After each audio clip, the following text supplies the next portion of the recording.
حضرت یعقوب علیہ السلام کو اللہ تعالیٰ نے 12 بیٹے عطا کیے۔ ان میں آپ کے 2 بیٹے حضرت یوسف علیہ السلام اور بنیامین تھے جو دوسری بیوی سے تھے۔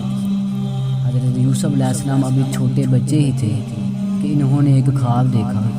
خواب میں دیکھا کہ سورج، چاند اور 11 ستارے انہیں سجدہ کر رہے ہیں۔ حضرت یوسف علیہ السلام نے اپنا خواب اپنے والد کو بتایا تو حضرت یعقوب علیہ السلام نے کہا کہ اے یوسف، آپ کو بڑے ہو کر اعلیٰ مرتبہ ملے گا، اور اس خواب کے بارے میں اپنے بھائیوں کو نہ بتانا۔ دوسرے بھائی حضرت یوسف علیہ السلام سے حسد کرتے تھے۔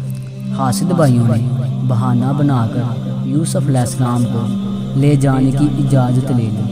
انہوں نے یوسف علیہ السلام کے خلاف سازش کی اور ان کو دور لے گئے۔ پھر ان کا کرتا اتار کے انہیں ایک کنویں میں ڈال دیا۔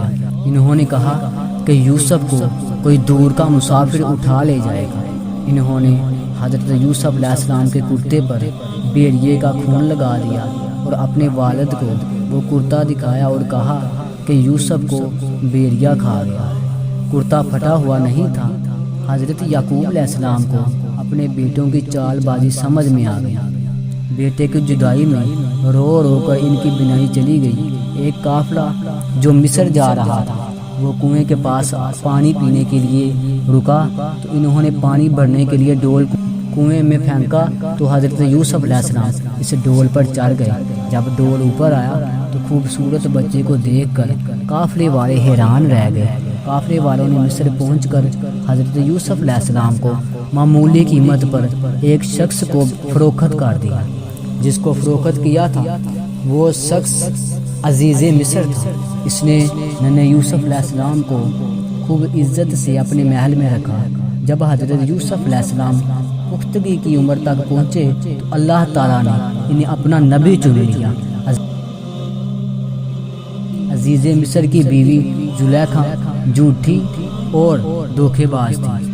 ایک دن اس نے حضرت یوسف علیہ السلام پر جھوٹا الزام لگا کر ان کو جیل میں قید کروا دیا۔ وہ قید میں اللہ کے حکم سے لوگوں کو خوابوں کی تعبیریں بتانے لگے۔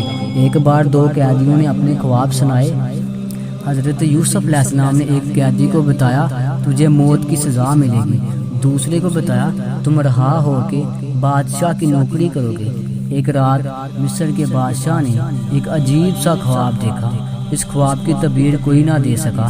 بادشاہ پریشان ہو گیا تو کسی نے کہا کہ آپ حضرت یوسف علیہ السلام سے اپنے خواب کی تعبیر پوچھ سکتے ہیں۔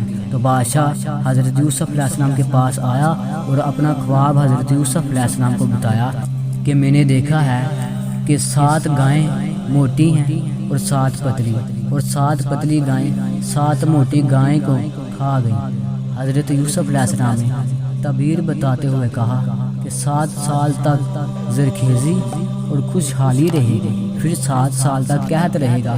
حضرت یوسف علیہ السلام نے کہا کہ مجھ پر لگے ہوئے الزام کا فیصلہ کریں۔ بادشاہ نے اچھی طرح چھان بین کی تو سمجھ گیا کہ وہ جھوٹا الزام تھا۔ بادشاہ نے حضرت یوسف علیہ السلام کو رہا کر کے مصر کا وزیر بنا دیا۔ وہ غلہ ذخیرہ کرنے لگے، وہ لوگوں کو اناج دینے لگے، لوگ دور دور سے آنے لگے۔ ایک دن حضرت یوسف علیہ السلام کے سوتیلے بھائی آئے تو حضرت یوسف علیہ السلام نے ان کو پہچان لیا، لیکن وہ ان کو نہ پہچان سکے۔ حاسد بھائیوں نے کہا کہ ہمارے چھوٹے بھائی بنیامین کا حصہ بھی دیں۔ تو حضرت یوسف علیہ السلام نے کہا اگلی بار اس کو اپنے ساتھ لانا ورنہ کچھ نہیں ملے گا۔ وہ بھائی اگلی بار حضرت بنیامین علیہ السلام کو اپنے ساتھ لائے۔ حضرت یوسف علیہ السلام نے بنیامین کو چپکے سے اپنے بارے میں بتایا اور بہانے سے انہیں اپنے پاس روک لیا۔ باقی بھائی واپس پہنچے تو حضرت یعقوب علیہ السلام کو بنیامین کے بارے میں بتایا، جن کی آنکھیں پہلے ہی حضرت یوسف علیہ السلام کے غم میں رو رو کر سفید ہو چکی تھی۔ بنیامین کی جدائی بھی۔ اپنے باپ کی یہ حالت دیکھ کر ستیلے بھائی مصر آئے تاکہ وزیر سے فریاد کریں۔ اس وقت مصر کے وزیر حضرت یوسف علیہ السلام تھے۔ حضرت یوسف علیہ السلام نے اپنے ستیلے بھائیوں کو سب کچھ بتا دیا۔ وہ بہت حیران ہوئے اور اپنے کیے پر بہت شرمندہ ہوئے۔ حضرت یوسف علیہ السلام نے اپنے بھائیوں کو معاف کر دیا۔ انہوں نے اپنے والد کے لیے اپنا کرتا دے کر انہیں واپس بھیجا۔ جب کرتا حضرت یعقوب علیہ السلام کے منہ پر ڈالا تو ان کی آنکھیں ٹھیک ہو گئیں اور یوں حضرت یوسف علیہ السلام اپنے والد سے دوبارہ ملے۔